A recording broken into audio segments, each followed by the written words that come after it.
চরম ঔদ্ধত্য আর অসভ্যতা কাকে বলে প্রমাণ দিলেন শিবসেনার সাংসদ রবীন্দ্র গায়কোয়াড়। ৬০ বছর বয়সী এয়ার ইন্ডিয়ার কর্মীকে বিমানের মধ্যে সকলের সামনে জুতোপেটা করলেন তিনি, গুনে গুনে ২৫ বার। পরে সংবাদ মাধ্যমকে ফলাও করে শোনালেন নিজের দাদাগিরির কথা। তিনি একজন গর্বিত শিব সৈনিক, নাম রবীন্দ্র গায়কোয়াড়। মহারাষ্ট্রের ওসমানাবাদ থেকে গিয়েছেন লোকসভায়। সোমবার সকাল 10টা নাগাদ এয়ার ইন্ডিয়ার বিমানে পুনে থেকে দিল্লি পৌঁছন রবীন্দ্র গায়কোয়াড়। বিমান মাটি ছোঁয়ার পরও প্রায় আধ ঘন্টা সিট থেকে নড়তে চাননি তিনি।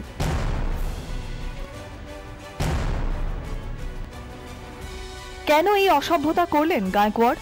বিজনেস ক্লাসের টিকিট কেটে ইকোনমি ক্লাসে উঠতে গিয়েই নাকি তার মেজাজ চড়ে যায় সপ্তমে। এয়ার ইন্ডিয়া সূত্রে খবর, বিমান নামার পরও শিবসেনা সাংসদ নামতে না চাওয়ায় তাঁর দিকে এগিয়ে যান সংস্থার ডেপুটি ম্যানেজার পদে কর্মরত আর সুকুমার। তিনি শিবসেনা সাংসদকে বিমান থেকে নেমে আসার জন্য অনুরোধ করেন। উত্তরে রবীন্দ্র গায়কোয়াড় বলেন, ইকোনমি ক্লাস নিয়ে তিনি অভিযোগ জানিয়েছেন, সিনিয়র কেউ না এলে বিমান থেকে নামবেন না। এয়ার ইন্ডিয়া কর্মী সুকুমার শিবসেনা সাংসদকে জানান তিনি এই বিষয়টি দেখছেন।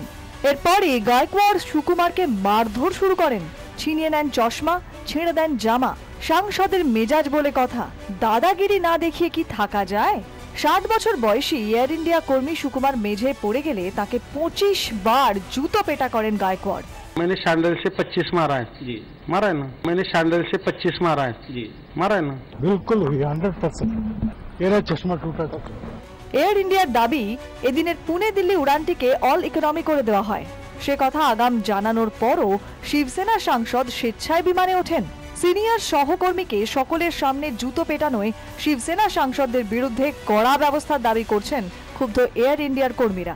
সংস্থার তরফে জানানো হয়, শিবসেনা সাংসদ রবীন্দ্র গায়কোয়াড়ের বিরুদ্ধে এফআইআর করা হয়েছে।